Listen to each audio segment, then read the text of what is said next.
Neutralisation ಇನ್ everyday life.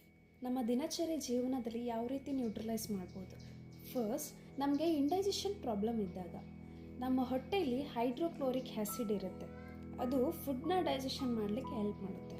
ಆದರೆ ಬಹಳ ಆ್ಯಸಿಡ್ನಿಂದ indigestion problem ಬರಲಿಕ್ಕೆ ಸಾಧ್ಯ ಆಯಿತು. ಕೆಲವೊಂದು ಸಲ ಇಂಡೈಜೆಷನ್ ಭಾಳ ಪೇನ್ಫುಲ್. ಇಂಡೈಜೆಷನ್ನ ರಿಲೀಫ್ ಮಾಡಲಿಕ್ಕೆ ಮಿಲ್ಕ್ ಆಫ್ ಮ್ಯಾಗ್ನೀಷಿಯನ್ನ ಯೂಸ್ ಮಾಡ್ಬೋದು. ಅದರಲ್ಲಿ ಮ್ಯಾಗ್ನೀಷಿಯಂ ಹೈಡ್ರಾಕ್ಸೈಡ್ ಇರುತ್ತೆ. ಅದರಿಂದ ಎಕ್ಸೆಸಿವ್ ಆ್ಯಸಿಡ್ನ ನ್ಯೂಟ್ರಲೈಸ್ ಮಾಡ್ಬೋದು.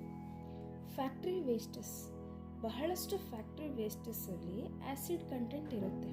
ಈ ವೇಸ್ಟ್ ಎಲ್ಲವನ್ನು ವಾಟರ್ಗೆ ಸಪ್ಲೈ ಮಾಡ್ತಾರೆ. ಇದರಿಂದಾಗಿ ಮೀನುಗಳು ಇನ್ನಿತರ ಜೀವಿಗಳು ಸಾಯಲಿಕ್ಕೆ ಕಾರಣವಾಗುತ್ತೆ. ಸೊ ಸಮ್ ಸಬ್ಸ್ಟೆನ್ಸಸ್ನ ಯೂಸ್ ಮಾಡಿ ನ್ಯೂಟ್ರಲೈಸ್ ಮಾಡ್ಬೋದು. Third one, soil treatment. ಸಾಯಿಲ್ಗೆ ಕೆಮಿಕಲ್ ಫರ್ಟಿಲೈಸರ್ಸ್ನ ಯೂಸ್ ಮಾಡೋದ್ರಿಂದ ಸಾಯಿಲ್ ಎಸಿಡಿಕ್ ಆಗುತ್ತೆ. ಯಾವಾಗ ಸಾಯಿಲ್ ಬಹಳ ಎಸಿಡಿಕ್ ಅಥವಾ ಬೇಸಿಕ್ ಆದಾಗ ಗಿಡಗಳು ಬೆಳೆಯುವುದಿಲ್ಲ.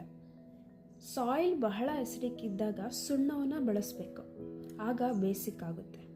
ಸಾಯಿಲ್ ಬಹಳ ಬೇಸಿಕ್ ಇದ್ದಾಗ ಗೊಬ್ಬರವನ್ನು ಬಳಸಬೇಕು, ಆಗ ಆ್ಯಸಿಡ್ ರಿಲೀಸ್ ಆಗಿ ಬೇಸಿಕ್ ನೇಚರ್ನ ನ್ಯೂಟ್ರಲೈಸ್ ಮಾಡಬಹುದು. ಫೋರ್ತ್ ಒನ್, ಟೂತ್ ಡಿಕೆ, ಹಲ್ಲು ಕೊಳೆತ. ಆಹಾರವನ್ನು ಸೇವಿಸಿದ ನಂತರ ಎಸ್ಪೆಷಲಿ ಶುಗರ್ ಐಟಮ್ಸ್, ಶುಗರ್ನಿಂದ ಬಾಯಲ್ಲಿ ಆ್ಯಸಿಡ್ ಪ್ರೊಡ್ಯೂಸ್ ಆಗುತ್ತೆ. ಯಾಕಂದರೆ ಶುಗರಲ್ಲಿ ಬ್ಯಾಕ್ಟೀರಿಯಾ ಇರೋದರಿಂದ. ಹಲ್ಲು ಯಾವಾಗ ಕೊಳೆಯೋದಕ್ಕೆ ಪ್ರಾರಂಭವಾಗುತ್ತೆ ಅಂದರೆ pH ಆಫ್ ಆ್ಯಸಿಡ್ ಬಿಲೋ 5.5 ಇದ್ದಾಗ. ಸೊ ಟೂತ್ ಪೇಸ್ಟ್ನ ಯೂಸ್ ಮಾಡಿ ನ್ಯೂಟ್ರಲೈಸ್ ಮಾಡಿ.